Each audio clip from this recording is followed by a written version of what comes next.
Back again, episode 18 of the Business Not As Usual podcast. I am one half of your presentation team, Vince Mirabelli. And who are you again? I guess I'm the other half of the presentation team, Michael Martino, who's having, I think I need a bacchiotomy. Bacchiotomy. On Friday, I think I sat too long. Mm. So I work out 2 times a day, not a problem. I sit too long. That's impressive. My back's been hurting all weekend because I sat too long. Remember, we spoke late in the day. Yeah. I felt it then. I knew there was going to be trouble. No. All right. So I'm sitting straighter than usual right now. I'm currently working out zero times a day. And your back feels great. My back was also hurting because I lifted a bag of sand and I must have jerked it and anyway, this is all riveting stuff. It is for the people that are listening. It's a little insight into our health situation. Yeah. But that is impressive that you are working out 2 times a day. Like that's, you have to.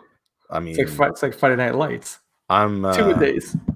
And what is like, how do you do that? How do you stay motivated? How do you stay sort of plugged in? How do you stay engaged in that?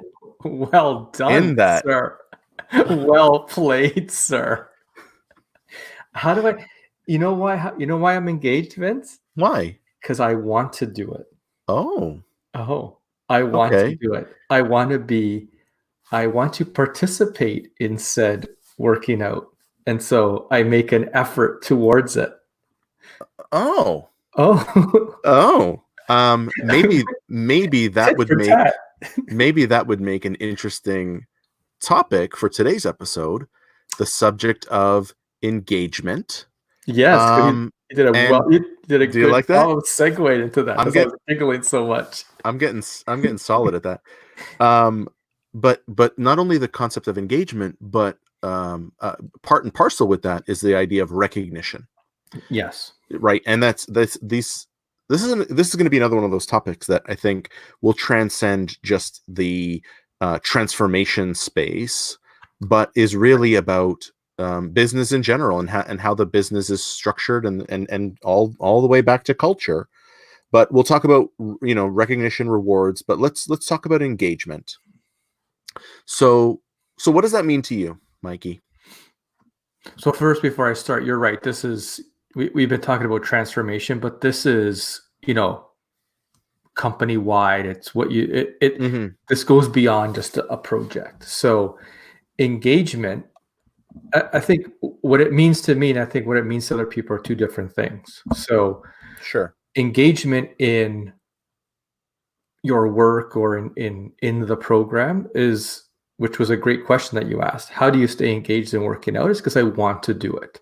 Mm-hmm. So I am fully invested in doing those things. And when it comes to the program, you take everyone, not just the engagement committee or the social committee who tries to drag people along. I think everyone is responsible for being engaged and creating an environment of engagement. What usually happens is engagement becomes a verb where a select few that have either been charged to do it or feel that they need to do it, try and bring people along with, maybe like Hawaiian shirt day or Funny Friday or Taco Tuesday or upload a picture, or we're going to have drinks, or now virtual drinks. And those seem to fall flat. And before the podcast, we actually had a quick conversation about it before we went into it, about what does it mean and why isn't it working? So let me flip it back on you. What's your definition? I actually think our definitions are very similar. Okay. It's I don't disagree with you on what engagement means, and I think I agree with your statement that engagement, not the definition, but like what engages me, Right. is maybe different than what engages you. So which can make it difficult for those, engagement committees to figure out how do you engage a team when everybody is looking for something different. Especially a very large team, as we Es- spoke yeah, probably especially a very large team. the last episode. Right, Programs are usually very large. right, And so now it's just not a team of 10, it's like a team of 100. right. But I would argue that the problem is actually that you see the need for an engagement team. To me, it almost feels like the ticket as part of your governance. Have you set up an engagement team? Yeah. Have you given them budget to do? Yep. Have No. you? Well, I'm just saying. Like, Yes or have no? you? Have Yes. you done that? Yep. Have they scheduled a monthly forced fun where everybody has to go and have drinks? Yep. Okay. I can't figure out why people aren't engaged. We've done. It's almost like to tick a box, and that's not necessarily engagement. And coming back to your earlier point, it comes down to not only do you have activities and offer the opportunity for your teams to engage, but the onus is shared by the person on the team to engage, to figure out what they need to do. It is a bi-directional, it's a two-way street. It can't just be like, hey, I scheduled drinks and you didn't show up, therefore you're not engaged. Well, it doesn't mean I'm not engaged. It just means I didn't want to go for drinks or whatever. I didn't want to, you know what I mean? So it's two way. Yes, this is, I think, I think this is where the difficulty is, not Mm-hmm. only in the program, in a transformational program, but company wide. You called it force fun. Okay, we could go with that. Some people, you have a pub night and then people don't show up, and then so it usually starts with engagement scores are low. Sure. Right? Or there's a survey and it says the team doesn't have good communication, or I don't feel engaged. So Sure. people are like, okay, we have to have people feel engaged, because if you're not engaged, then you're really not going to do your best work, I don't think. Sure, I'd agree. If you're not invested in the program. So on top of kind of the work aspect, people try to bring social, because I think that's kind of missing. Back in the old days, Vince, there was a lot more social, I think. Now with travel schedules and us having, whoever has kids, having their kids scheduled with so many things, everybody kind of bolts out of the office and then picks up work, after the kids are in bed, and we both do it. Right. And so schedule these things like a pub night, and then people come and go, but I don't feel engaged with a pub night. Okay, that's true. But then there is not the second part. I would feel more engaged if we did this. I don't think that ever the part where the bi-directional, okay, you didn't come to this because you don't like it, or whatever other reasons. But then the second part is, I don't feel engaged in those activities, but if we did this, I would, because then it's not just you. There's probably like 40 other people, if you're on a 100-person program, that feel that way. Right. But the second part never, in my experience, doesn't come through. Right. I don't like that. Well, because that. It's easy to complain. It's hard to offer solutions. Right. And it's like, well, I don't feel engaged. The committee is not doing their job. No, the committee also has kids and problems, and so they can't be like guessing. Right. Oh, I wonder why Johnny didn't show up. Hey, Johnny, why don't you just tell them? Right. I think that's where I'm getting a little hot. You can't just complain about it. I'm with you, and like, to me, the drinks thing after work doesn't fly. Right. Because I've got young kids. I live pretty far away from the office. Like, staying an extra hour after work means getting home, after the kids have gone to bed. That, but I haven't just said, I'm not doing drinks. Figure it out. Right. I've tried doing other things. Now, those other things that I've tried doing usually bring other problems, and they make me then throw up my hands and say, "Screw it, I'm not doing anything anymore." Which is what Um, usually the committee feels like. right. Which, and I'm not going to get into detail because whatever. But like, you, that at least is trying to add to the engagement. I'm not part of any engagement committee or team or whatever. It's not, but it's part of my job. It's part of everybody's job, and that's Yes. the thing that I think is missing, right? We don't build in the collaboration, and that's what, to me, that's one of the things that engagement breeds naturally is Mhm. collaboration. You can't force people to work together well, um but we also then judge people on an individual basis. So Right. why do I need to be engaged when my pay and my, promotions and whatever is all judged at the individual level? Right. You know what I mean? Mhm. So why do I need to be engaged? Mhm. Now I don't necessarily believe that, because like you said earlier, I think that people do much better work when they feel valued and when they feel, I'm trying to think of a different word because we've used engaged like way too much already. We should we But should when it should be a but drinking when game they right now. it could be. Right? Every time we say engage, you need to You drink. know what? Yeah, if you're You should do listening, that. from now on, every time we say engaged, We know they've take a missed sh- the take a first shot. 72 drinks, Take a but shot. That's fine. That was the warm up. But um but that's it's just this, you feel connected to the work that you're doing and the team that they're work, and I think back to, one of the best teams I ever worked with, many years ago. The engagement, does that one count? That one counts. Yeah, take a drink. just because you The put quotes around this, Yeah, that's one. Go the ahead. engagement wasn't, it was natural. Right. The team was high performing, and at the end of a week, at the end of a tough week, it'd be like, you know what, it's 3 o'clock Friday. Let's just find a pub or a patio or whatever, and let's just grab a drink. And that way you don't miss your train getting home or whatever, but you still build that camaraderie between the different team members, and it wasn't forced.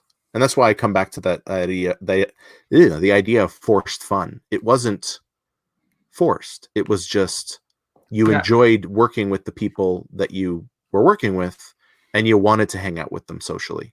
Right. Uh, I agree with all that.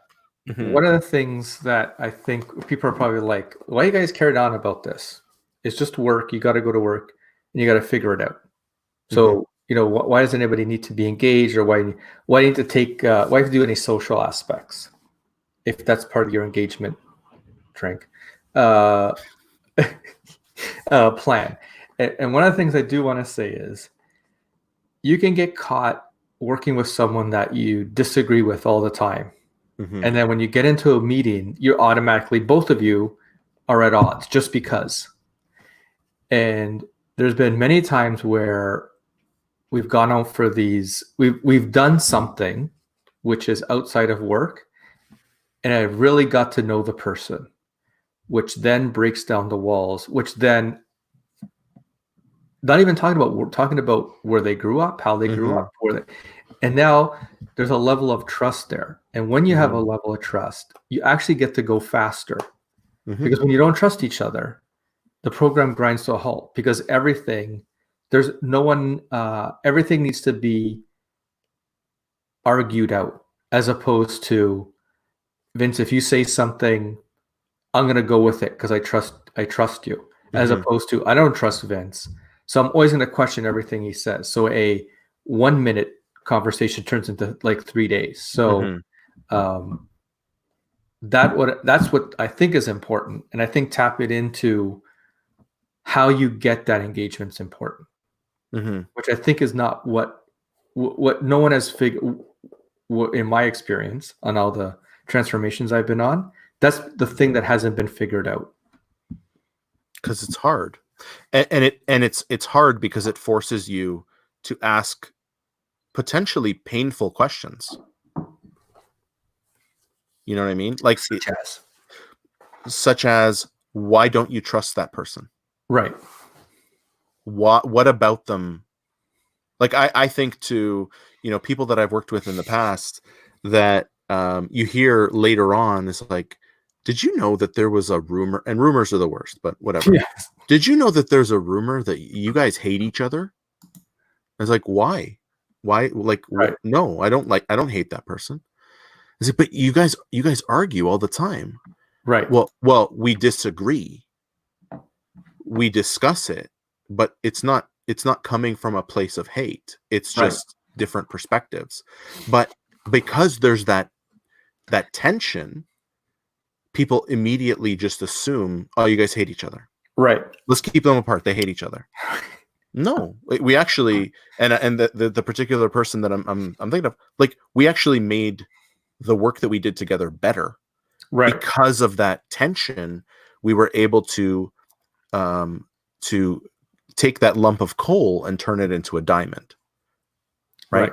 So it forces you to ask those types of questions, and that could lead to very uncomfortable answers where you actually find that, not everybody in the room should be there because they create more, as you might say, agita than is worth than it's worth. Absolutely. Yeah. So as we talk about engagement, I think the second part that you were talking about was recognition. Yes. And man, recognition is hard because hell yeah. Usually everyone waits until a big milestone. And no, you disagree with that? They wait till the end. They're not celebrating milestones. They celebrate the launch, the completion. The launch of something. Yes. Yeah. Yes. Sorry. So yeah, you're right.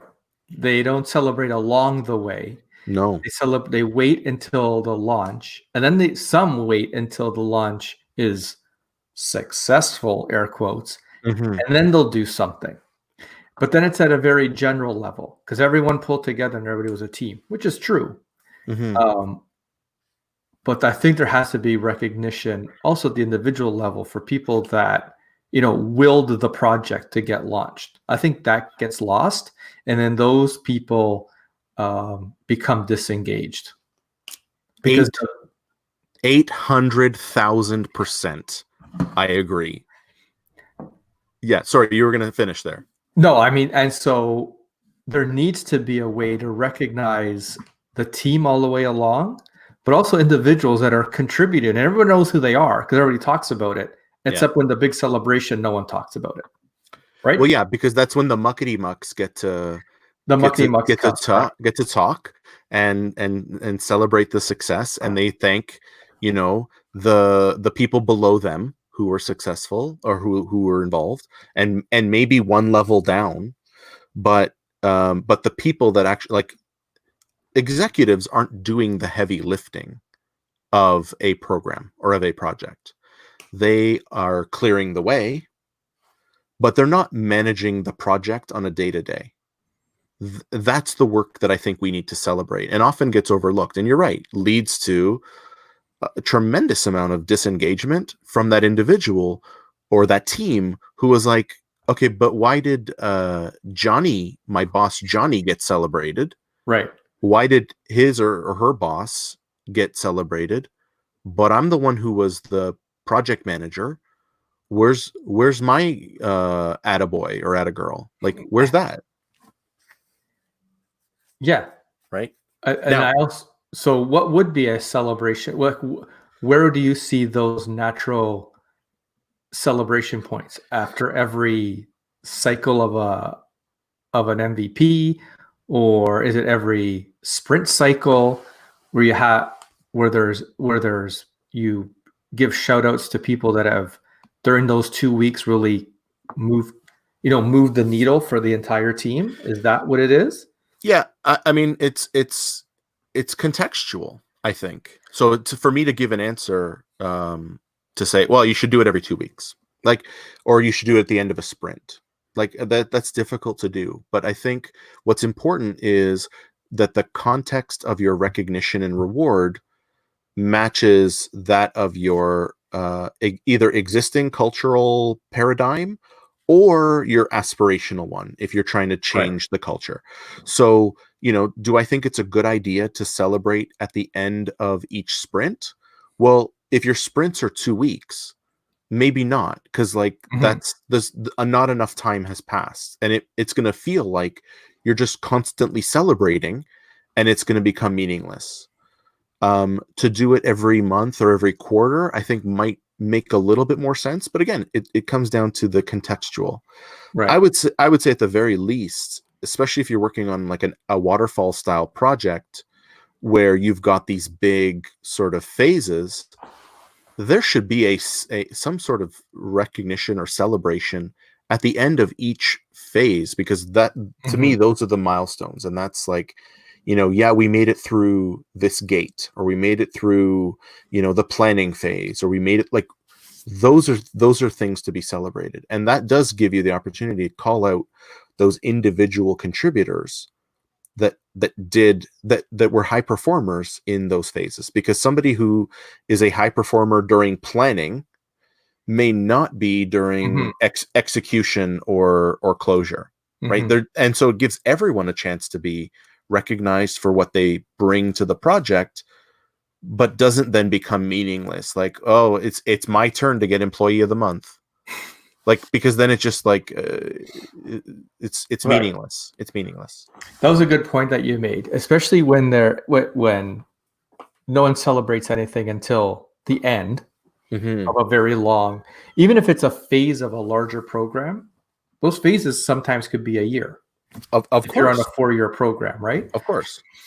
And the people at the front end of work, oh, they're always lost. Even Hmm. though they're work at like the planning, the design phase, all those things get lost. And what usually the celebration comes down to is on implementation weekend, something went wrong, and then people were up for 72 hours, and they're like, "Thank God for those guys Hmm. and girls." Hmm. So Hmm. what gets lost is if it's a year, if it's 365 days, the 364 days, but the one day where someone had a firefight something, that's like, whew, thank God for that team. And Hmm. so everything that led up to that point gets lost or is forgotten because so many things happened over the course of 6 months to a year. So Right. you're right. You have to recognize the people at the front end, in the middle, and at the end separately, because Hmm. that's where when you pull them into the next phase, they're always the ones that they don't get any kudos, and everybody looks for kudos once in a while. Sure. Which And, means you're not and going to get the kudos is best not just out your of them. paycheck. Right. Yeah. Let's be clear. Well, why does anybody want recognition? We pay them.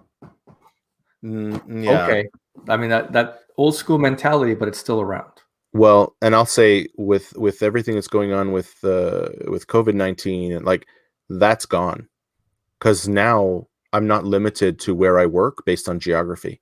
Right. If I can, if like this will truly change the mobility of work, And we've right? already just this weekend, which is, the May 16th, 17th, 18th weekend, Twitter has announced their employees never have to, was it Twitter or Hmm. LinkedIn?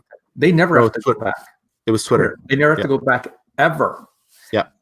Google has said you never have to come back, but if you really want to, it'll be like next year. Yeah. And so all the giants. So now, if you never have to go into the California office, why can't they hire someone from Toronto? Right. Without them Right. having to move. Or like You move, you doesn't just do work anything. you just work noon until 8 Right. instead, right? Right. Like, which means you can wake up, do your first of 2 workouts in a day. Like, you know what I but think about that. And you don't Like, have to wake up early. You can actually yeah, wake up at a normal time. yeah, yeah. Like I've done in the past training in Hawaii. I'm supposed to be doing a webinar for them in a little bit. It's at 8 o'clock at night because they want their webinar at 2 in the afternoon. So if Right. I were to work with a company in, say, Hawaii, my hours would be 3 p.m. to 11 p.m. Right. Right? But I've got the whole day. Goes the other way too. If I worked in with a company in London, I'd have to be up at 4 in the morning, but I'm not commuting. You know Right. what I mean? So it's just, it sort of washes out, but yeah. And I just want to come back to this idea of celebrating at phases, because and I think it's important because of that potential nightmare scenario of a project failing at the time of implementation. And Right. and if you're, especially if you're looking at some of these large transformational programs that are multi-year, it's inevitable. Well, I mean, it wouldn't be unusual for you to then look back and say the past 3 years was a waste, Right. and just feel complete and utter dejection, even though the time was not a waste, even though the final product may have, maybe delayed, or may not meet a product need, or a market need. But the time wasn't wasted because you've advanced your skills, you've gotten better, you've learned things. Like, there's still value in Right. celebrating that failure. And that's another thing that I don't think we celebrate enough, which is failure. Like, to me, when things go wrong is where you actually learn. Correct. Not when, we had a plan and it worked, and on to the next one. Like, you're not learning anything in that. Oh, I mean, it's great for that to happen. Yeah, You it's make a not going plan. to, but It's not going to, but people think that's going to happen, mm-mm. and that's great. But also, people fall into a false sense of success. Mm-hmm. Had a project, went all the way through, superstar, on to the next one, Mm-hmm. and when they feel that, the one where there's actually a problem, those people like fall away. They don't They know how don't know to what to deal with it. do. They They don't know don't know what what to to do. do. As opposed to, you have someone who has been in failing projects all the way along. Mm-hmm. When one goes right, they're gold, because they've already Mm-hmm. figured out what they need to do in a project that fails, Mm-hmm. because they've learned so much in when it fails, and then how to pick it up again. Mm-hmm. And then when it goes smooth, they're like it's like Superstarville. Well, and they take it with that grain of salt, right? They do, Like, because they know. it's going well now, but and this is one of the things, like, in my not quite autumn years, because I'm not there yet, but like, as I've gotten this, this practice at failure, and success, like, if you're looking at this and you want to hire me, I have been successful too. But it gives me this level of comfort, and then I'm able to extend that comfort to other people, where things aren't going well and they're running around like freaking out. It's like, hey, Yeah. it's cool, man. Like, It, don't worry. This is like a 1 week delay. Like, don't worry about it. It's it, fine. yeah. So if we were taking take an analogy, it's like the uh, a successful team that has, like, the Chicago Bulls of the 80s and 90s, or any successful team that has been through the wars. Mm-hmm. They know, just because they may be down in the first half, they don't panic. Mm-hmm. But the young upstart team, when they're down, whoo, you look at that body language. They're throwing stuff, they're dejected. And the veteran team knows, you know what? We know how to come back from this, because they've been there. They failed. They figured out. They know this part of the. They know it's part of the machine, and eventually they're going to get rolling. So, I mean, that's a perfect way to think of it when you're in a program that might not be going well. Yeah. And I mean, we don't have to look very far back in history. Like, what, I don't know what the year was, but the Pats, and as a Dolphin fan, that hurts me. But Against the Falcons, the Patriots are down to the Falcons 28-3 at halftime, and come back and win the Super Bowl.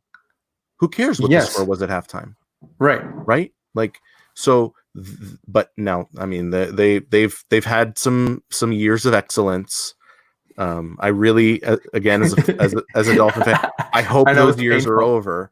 It's been painful, but like there was no panic. There There was was no no. panic. There was like, it's cool, 28-3, whatever. We got this. Like that to And me is fascinating, and you need to translate that into right. a program, because like the last thing you want is people running around reacting negatively to what's going on when it's unnecessary. It's a blip. Yeah. And if we were to take that analogy any a little bit further, one of the things they started doing was celebrating like one success at a time, right? They didn't wait till the end of the game to be like, yeah, we came back. It was like the defense stopped them. They started freaking out, which then led to the offense doing something. And then they started get going. So every every down was a success that they celebrated, and then which kept bringing them further, as opposed to, oh, we're down, we shouldn't, like, let's just keep hanging our head low. Right. So Right. going back to that celebration, they didn't wait until they came all the way back like we do on a program. Yeah. Right. They did it a little bit at a time, engaging the whole team a little bit at a time. Right. Right. And it's important that you do that, because you never know, one, when things are going to switch, but you never know when, a decision might be made to say, you know what, we're not going this route anymore. Right. And now again, you've gone through, a period of time of work with nothing to recognize that time. Correct. Right. And there are things to celebrate there's things to celebrate in failure. So, I mean, just in the regular course, because you never know when you'll get a new C-suite, you'll get a new leader that want to change direction. Right. And then what? Right. If you've not engaged the team and celebrated successes, that when you're asking them to then turn to do something new, that's going to be almost heartbreaking for them, because they haven't tasted any success along the way, which brings them even closer to being less engaged. Yeah. Interesting book that sort of talks about this stuff, and was Dan Pink's. Oh yes. What the hell was that book called? Now that I've brought it up, what was it called? Okay, you know what? I have to look that one up. But it talked about, and to me, like if you've got these three things, then you are engaged. If you've got mastery, the opportunity for mastery, autonomy, and purpose. Right. If you've got those things, you are much more likely to be engaged in your work, engaged in your team, engaged in your organization. When one of those things is missing, it makes it difficult to engage. For me at least, it makes it difficult to engage, because those are things that I need to feel like I am doing something of value. Was it drive? It was drive. I was looking it up. Okay. It was drive. Right. And that is, those are the things that we need to give our teams. Give them, hopefully they're coming in with some level of mastery of whatever discipline they're supporting, whether it's, process or IT or digital or leadership or whatever. Hopefully they've got that mastery. You need to give them autonomy to do what they need to do. If they're the experts, let them do, right? Correct. Like, and then they need to have that level of purpose where what they're doing is, to them, is valuable, right? It's their reason to be. It's the reason to be on the team, or to be engaged, or to be involved in a program. So when those things are missing, it's really easy to disengage and to unplug. And I'm not using unplug in the, you need MTV way. Yeah, you need to unplug to recharge your batteries. No, yes, no, you do. I mean, like they just become warm bodies. That could be another episode of the What's that? That could be another episode. Unplug to recharge. Unplug to recharge. Yeah, let me write that one down. It's That's a good. classic. That's a good It's that's a a good name. classic one that's been said over the past couple of months. Has it? I haven't heard that one. Oh yeah.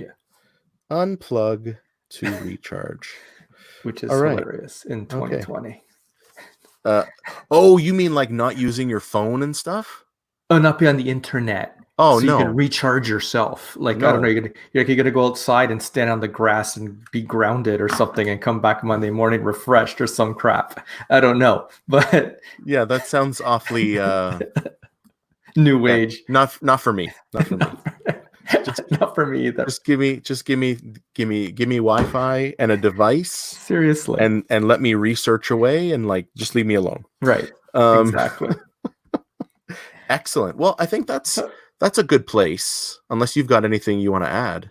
No, because if anybody's playing the game, they're probably like not going to be able to get off the couch of the amount of times we said engage. So I think if we can get people to, what are your thoughts on keeping people engaged?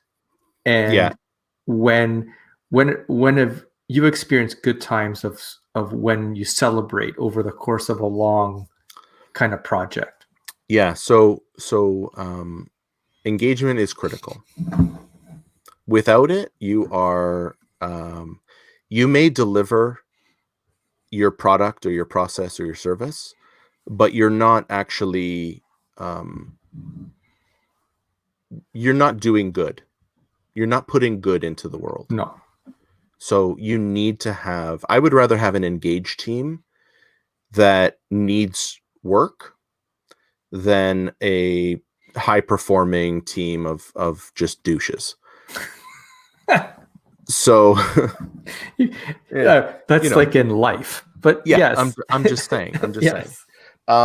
To me, I mean, I tend to attach more to people than I do to work and the I mean, I'm sort of fortunate in the sense that, you know, as part of my background, there are so many disciplines, so it allows me to play a number of different roles, right? So you want me to be to lead to do training for Lean Six Sigma? Yep, I can do that, and I can engage. You want me to I don't know, do some enterprise analysis on a new program? Yep, I can do that. Like, I can do all that stuff. Where I disengage is when I have to do things that either are outside of not my comfort zone, but just like I have no interest in doing it. That's when I will start to engage. And so I tend to look for opportunities related to people that will enable me to do those things versus roles and companies.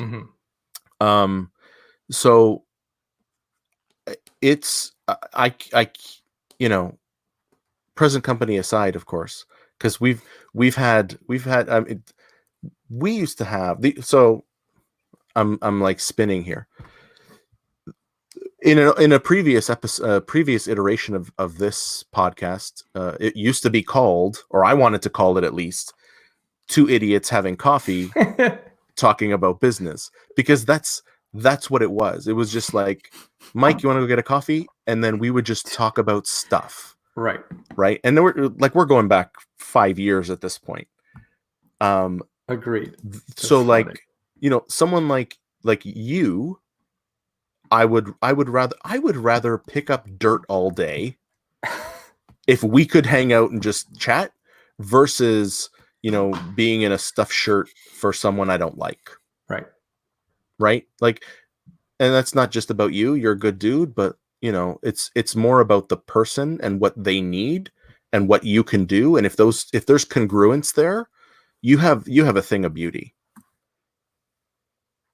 Absolutely agree. Did I answer your question in a very roundabout way? In a roundabout way, you did.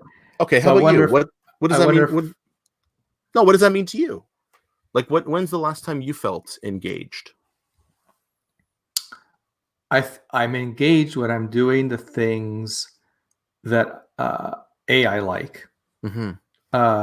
B, that energize me, and C, I think, have a greater good for society. So if I'm doing those things, I am super engaged, and I think people have to find out their why, and if their why meets with the work that they will be super engaged, and they don't need and if a drink night is not for them, they will be engaged enough to say, how about if we do this instead? Like people will be more proactive in being part of the larger team. So to me, that's what's important. Why are you doing the work that you're doing? Because then you will always be an active part of that team. Yeah. And that's beautiful. And that's one of those things that, to make it about me again, it's one of the reasons why I enjoy doing training. And I'm taking all of my content right now, I'm putting it virtually or online, video on demand, so that it's accessible to people. But it's about teaching other people to do the work that I do, so that you can raise all those boats. Those are that's one of those things that really excites me. And I don't see myself as a trainer, but I think, and this is why putting it online makes sense. I don't have to then waste time in a classroom. Waste is a strong word. That's not what I meant, but you know what I mean? But it gives me the ability to have an impact on people so that they can do good work. The proverbial teaching people how to fish versus catching the fish for them. Right. So that is a beautiful sentiment. So for our listeners, can we hear about when you feel most engaged, and if you've been on a program that was really good at engaging and then celebrating, milestones? We would love to hear about it. Maybe then we could regroup and talk about it again. Yeah. So, can drop a line at michaelmartino.ca or on the gram at @_Michael or VincentMirabelli.com, or I don't know if I announced it in the last episode, but I'm going to here, lovetheprocess.academy. It is my new, it's my new online portal for all things Vince training related. So right now I've got the beginnings of a Six Sigma yellow belt, and the first 2 courses that are going to drop are going to be super fun. One is called Enterprise Analysis, Not as Usual. See what we're doing there. And the other one is a program that I'm putting together with my friend Jamie Champagne, who we should probably have on the show, by the way. But Jamie and I have been talking for about a year now about a program of how to have fun at work.